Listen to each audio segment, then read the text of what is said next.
Sabur, that's mean তার নাম।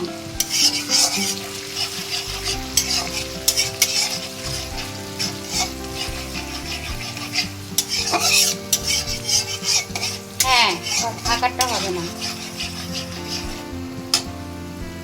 Yes.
আসসালামু আলাইকুম ভিউয়ার্স, নিশ্চয়ই সবাই ভালো আছেন। আলহামদুলিল্লাহ আমিও ভালো আছি।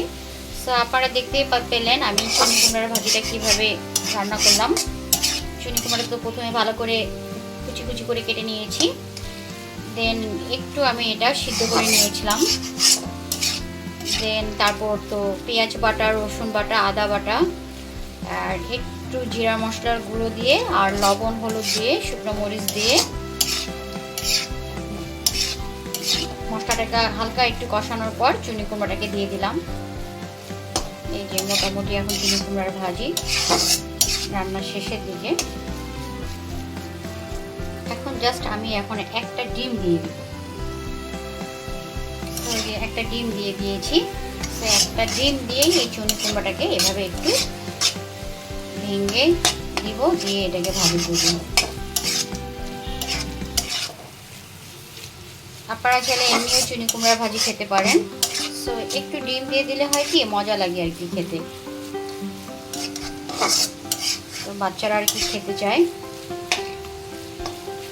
তো আমি সাধারণত মাঝে মধ্যে একটা ডিম দিয়েও এভাবে করি, আবার এমনিও নর্মাল ভাজিও করি। আবার এটা কিন্তু মাছের মাথা দিয়ে খেতেও অনেক মজা লাগে চুনি কুমড়ার ভাজিটা। তো রুটির সঙ্গেই বলেন আর ভাতের সঙ্গেই বলেন, খেতে ভালোই লাগে। নিরামিষ হিসাবে চুনি কুমড়ার ভাজি খেতে অনেক মজা লাগে। তো আপনারাও বাসায় এভাবে ট্রাই করবেন। আর ভিউয়ার্স, আমার রান্নার ভিডিওগুলো যদি আপনাদের ভালো লেগে থাকে অবশ্যই আমার চ্যানেলটি সাবস্ক্রাইব করে আমার পাশেই থাকবেন। আল্লাহ হাফেজ, আসসালামু আলাইকুম।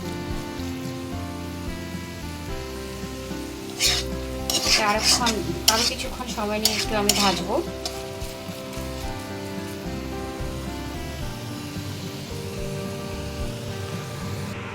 সো ভিউয়ার্স, এই যে আপনারা দেখতেই পাচ্ছেন ফাইনালি কমপ্লিট। এটা খেতে কিন্তু অনেক মজা লাগে চুনি কুমড়ার ভাজি। আপনারা দেখতেই পাচ্ছেন একদম ঝরঝরে চুনি কুমড়ার ভাজি, অসাধারণ খেতে। জটিল, অনেক টেস্ট হয়েছে ভিউয়ার্স। সো আপনারা এভাবে বাসা ট্রাই করবেন। এই চুনি কুমড়ার ভাজিটা কিন্তু গরম ভাতের সঙ্গে বা রুটি দিয়ে খেতে কিন্তু মজাই লাগবে। ওকে, আল্লাহ হাফেজ, সবাই ভালো থাকবেন, আমার জন্য দোয়া করবেন, অবশ্যই আমার চ্যানেলটি সাবস্ক্রাইব করবেন। আসসালামু আলাইকুম।